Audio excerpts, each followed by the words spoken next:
400 organizations have called for demonstrations across France this Saturday to protest violence against women. According to the Interior Ministry, one woman is killed in France every 2 or 3 days. Femicide, the intentional killing with a gender-related motivation. The violence can be fueled by stereotypes, discrimination, power dynamics, and much more. And despite decades of activism, femicide a very real concern in France and abroad. Now, this mass mobilization this Saturday also comes amid the widespread shock caused by the trial of Gisèle Pélicot. Her husband had enlisted 50 men to rape his wife while she was drugged and unconscious. For more, we can speak to Sarah McGrath. She's the CEO of Women for Women France. Hello to you, Sarah. Thank you for speaking to Paris Direct. First of all, a myriad of organizations taking part in the protests, which will start in less than an hour's time. Tell us a little bit about what your organization does.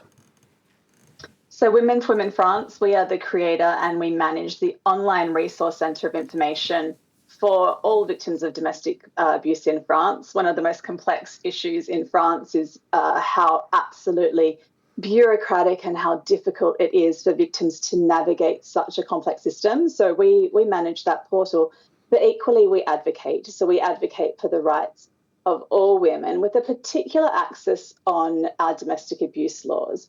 We, here in France, we don't have good domestic abuse laws. Unfortunately, we have generalist laws, the same laws as when somebody hits you on the street. We use that to prosecute domestic abuse perpetrators, which leaves, obviously, the complexity of domestic abuse completely ignored in France. So we advocate for the incriminalisation of coercive control, which is not yet the case in France, and for some very common forms of abuse to finally become illegal in this country. For instance, at the moment, economic abuse, we don't have any penal code provisions for this horrific and devastating type of abuse. Could you give us an example of the economic abuse? Sorry to interrupt. Not a problem at all, William. So economic abuse can be somebody, I'll take a really classic example. Quite often an abuser, because they want to control their victim, they'll stop them from being able to work or gain their own resources so they can have their independence. We know for abuse victims, one of the hardest things, and that famous question, why doesn't she leave? One of the hardest things is leaving because how are you supposed to pay for a new place, a new rent, put food on the table for the children? And so abusers know that, so they'll take total control of their finances. No provision for that in French law. Early on in Emmanuel Macron's first term, he said he wanted to address violence against women. What progress, if any, has been made? Well, there has been some minor progresses during the presidency of Macron. There has been a little bit of work done in terms of pushing forward access to protection orders. That's done a lot quicker now, for instance. But other than that, unfortunately, we haven't had a lot of change to celebrate. Women still in this country are being denied access to protection orders with really serious evidence of non-physical coercive control tactics, which is a leading indicator on whether a feminicide will happen. Just being denied access. We see that 86% of reports made to police about gender-based violence get dropped by the public prosecutor, which is shocking. We also know that women in this country do need to hire a lawyer if they want to access justice. So we're basically saying only rich women or women who can afford it might be able to do that. This seems like one of those issues where the more we dig, the more we find. And this isn't a country that fancies itself as a country of human rights. Can you give us some statistics to paint a picture about just how prevalent these problems are? Yeah, absolutely. So, look, I think beyond statistics, so we know the horrific statistics. We know that hundreds of women are losing their lives every year in France. We know beyond death, there's also extraordinary physical and emotional trauma that women face. But regarding the wider culture, the conversation does still seems to be very much about protecting men. We're not yet talking enough about men, William, about where French men are in this journey with us. I speak a lot of events. I go to all the rallies. I'm heading out to the rally after this, and we don't see men there. It's just all women.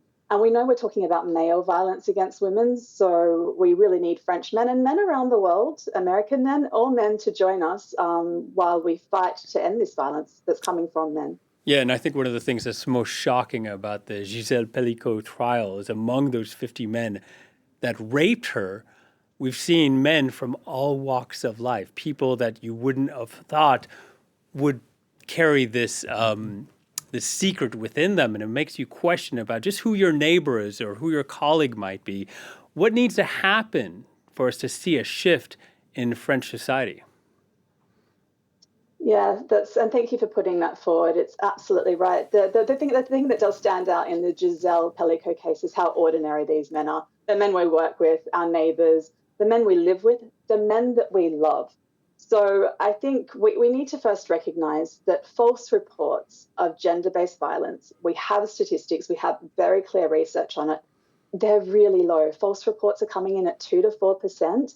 But we're still not believing women. The moment that one of our colleagues or friends or family members is accused of abuse or violence, we say, no, it's not possible, not him. Well, actually, probably yes, him. And so I think that we need to start, when we say believe women, that's what we're talking about. We're talking about, please, if a woman's coming forward, that's really hard for her to do. She's likely to tell the truth. There'll still be a judicial process, of course, but we need to start believing women when they come forward. And this seems like a sexism ingrained to not believe women. Is that also within the institutions themselves? Well, what we see a lot is, of course, there's a lot of, we could say, unconscious bias or maybe conscious bias within the judges are humans. All humans have their unconscious bias. They have racism, misogyny, a whole bunch of prejudices that they might unconsciously hold. And we do see a lot of judgments written in black and white where we've made reference to Madame has been very inconsistent, or Madame hasn't really integrated into French culture, so she's going to lose custody of her children. Really, really discriminatory things like that. And as professionals in the sector, we see it black and white for what it is. So Women for Women France, we are actually advocating at the moment for mandatory annual unconscious bias training for all members of the justice system, from police through the judges who are in a position to decide whether a woman or a child lives or dies. Your organization, working with a lot of women who are not born in France, they live in France. The feedback you get from them, are they surprised about the treatment of women in France? How does France compare with other countries? It always depends on the country of origin. So I was speaking with my UK colleagues this morning, for instance, and in the UK, they've criminalised coercive control for a while now. So the idea that a French man can threaten his foreign-born partner, who is dependent on a common life, as we say in French, to live with him, to maintain that residency right, can threaten her and say, do this or don't do this, otherwise I'll leave you and you'll be kicked out of France and you'll no longer see your kids.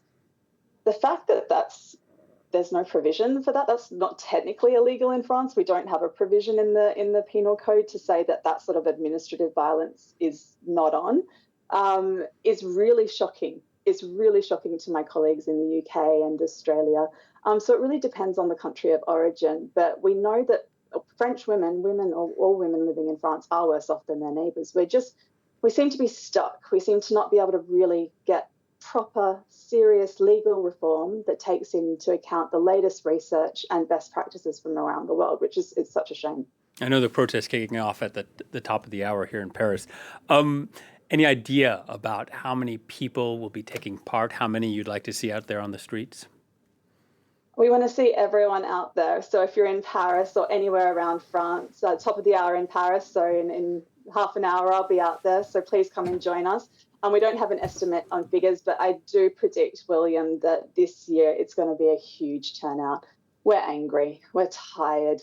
I think that French women and women living in France, we've seen no change for year on year on year, and a lot of quick announcements. And I think this Giselle Pellico case has really, really shaken up French society. And we also hope to see men out there. So we would like to see the men to come and join us out on the streets of Paris. Yeah, and the more, the better. Sarah, thank you very much for your time. Sarah McGrath speaking to us from Women for Women France. Thank you.